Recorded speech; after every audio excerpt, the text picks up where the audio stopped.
Hindi ko na napigilan, tingin nyo, basang-basa na ako. At init bigla, nagtanggal na ako ng jacket.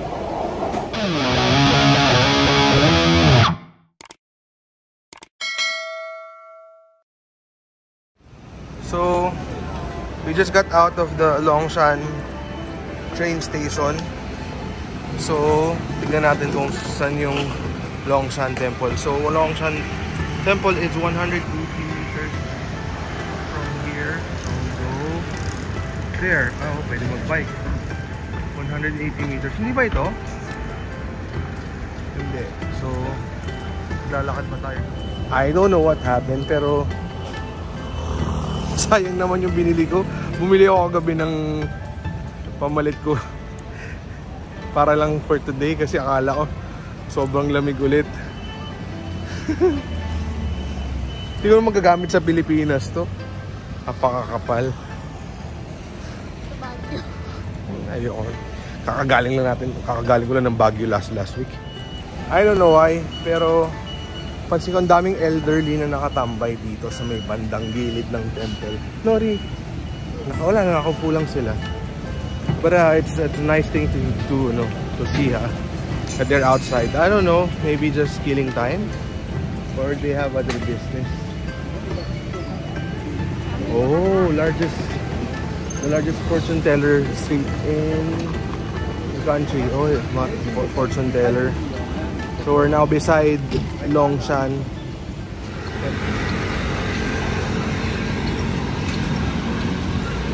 We're just beside Longshan Temple now. Diba? Alam ko ito na eh. Oh, tingnan mo yung Longshan Temple. Wow. Saan ba ang entrance fee? Doon? Okay, I think so. Okay, so this is the Longshan Temple. So, here it is. Wow. Okay. Look at that. Okay, let's go inside. But let's take picture first. From 6 to 10 o'clock. Yeah.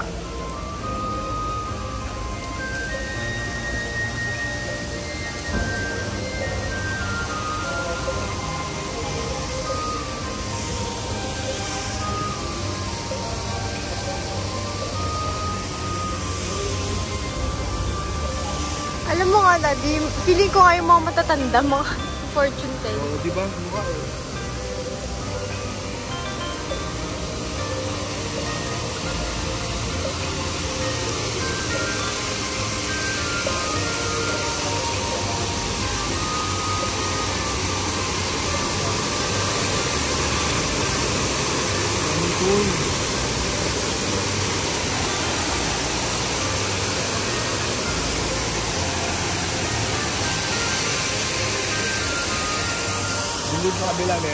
Sige, let's get inside and I will ask for prayers. Sana kayo din na gumanda yung health condition ko with my diabetes and everything. Liver, cholesterol, the gallstone, bladder. Okay, so this is what's inside. By the way, we did not pay anything at all. So, introduction of Longshan Temple. Okay. Let's go here. I don't know how they're doing it, but they're kinda getting some pieces. Tapos parang binabato nila. Ayan o. And it seems that, yeah, marami silang, ayan. So, I think what they're putting there, parang mga ano nila, mga offering nila.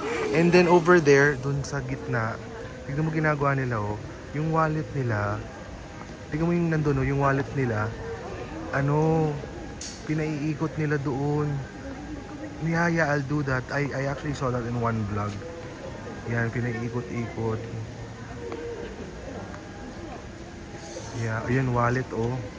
Pinaiikot-ikot. Sige, mamaya pagdasal ko, ipaiikot-ikot ko yung wallet ko. Sige, sige.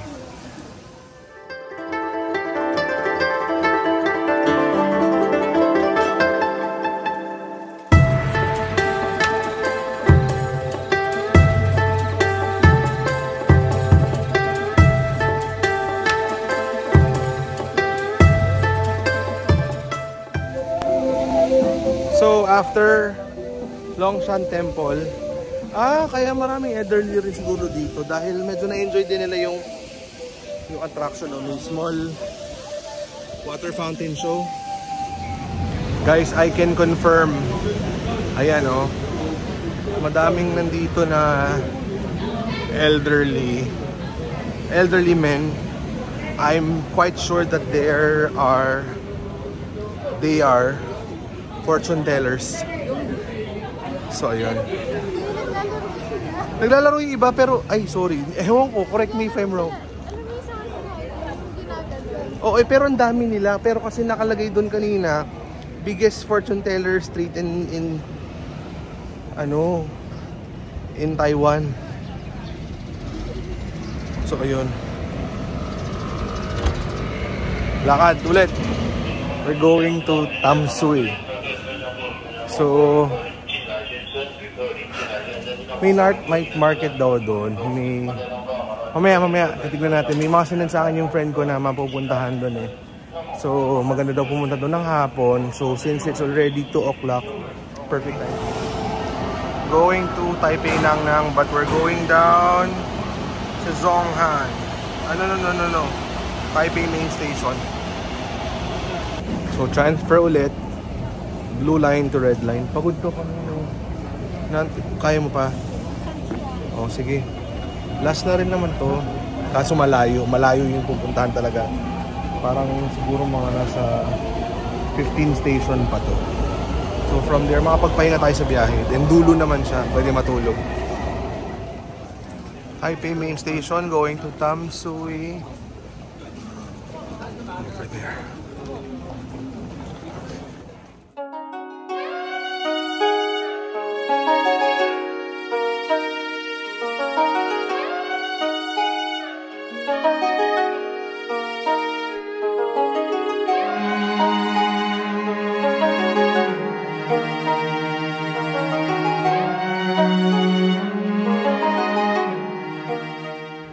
Grabe, halos 1 oras kami dun sa train, no? Sobrang layo nito. Pero komportable naman kasi kahit papaano ako po. So ito, Fisherman's Wharf daw. And then yung bridge nila dito na sikat. So let's see kung ano makikita natin. Golden Riverside tayo, I guess.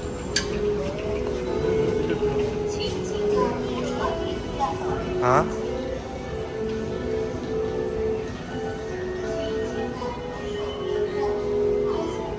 So we are here. Golden Riverside daw to. Tamsui Station. So ito, ayan, dagat. Actually dagat. So tingnan natin kung anong pwede natin gawin dito. So that's the Tamsui Station.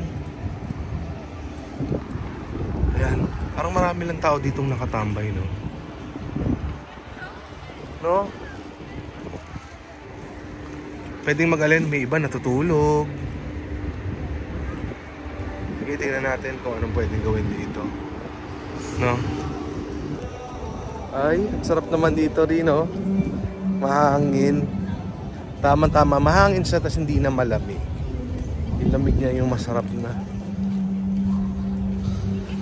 May activity pwede dito. So this is what it looks like. So yung may mountain, oh. Tapos dagat. So may mga nagbabike. Ay, ang sarap na tumamay dito. Kahangin eh. I think mayroon kung pwedeng pagrentahan sa ng bike rin. So, from here, medyo malayo pa pala yung Fisherman's Wharf. So, it's about 3.8 kilometers pa. So, we'll just take a cab papunta doon. So, let's go. So, this is the Tamsui area. Ayan. So, Rian is so tired already. Uy, Ri! We're going to the Fisherman's Wharf. Yun, medyo malayo pa pala yun sa Tamsui Station. Nakala ko pagbaba nandun na. So, cab tayo. Saglit lang tayo dun, mga 1 oras. Pero maganda daw dun yung sunset. So ayun, dito na tayo sa Fisherman's Wharf. So I think maraming kainan dito, and then yung view, pero maganda dun. Kanina nakita ko yung bridge. Yan, yung Rainbow Bridge ba yun? Ah, ito. Anak, you wanna go there first or you wanna eat? So right over there, ayun, Lovers Bridge ka ang tawag niya. So tas doon daw ang Blue Wharf. So tignan nga natin ano meron doon. Tama nga yung sinabi mo kanina, dapat nag sunscreen tayo, pero medyo hindi naman mahirap umakyat kasi medyo pahaba naman ang hagdan.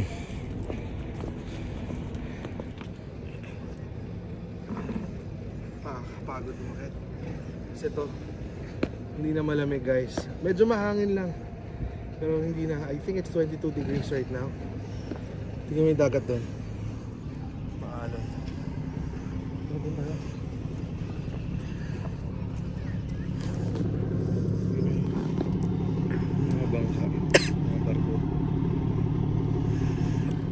Yan, so mamaya dyan magsa-sunset. So I think, yeah, maganda nga ang view dyan.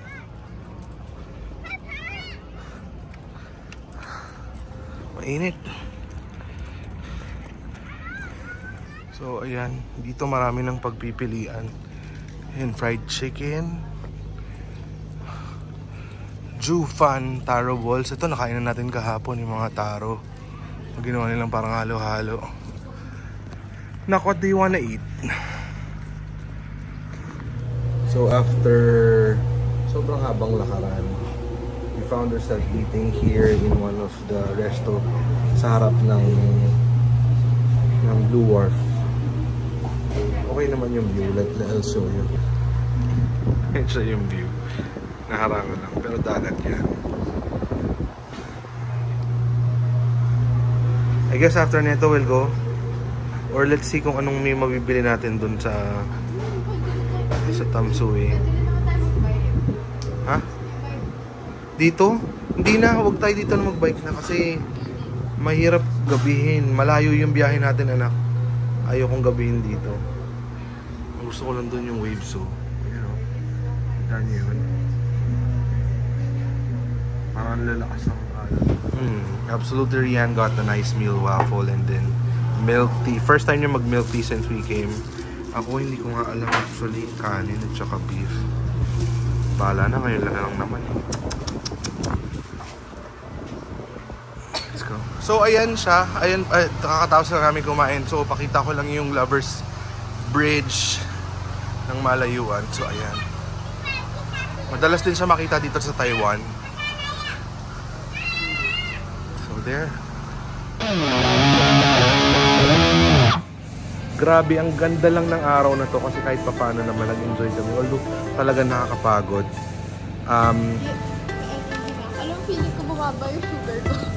Hindi, nagkaroon ka lang ng sugar rush kasi nag-ano siya. So anyway guys, one more vlog. And always, let's make it a great day, guys. Bye!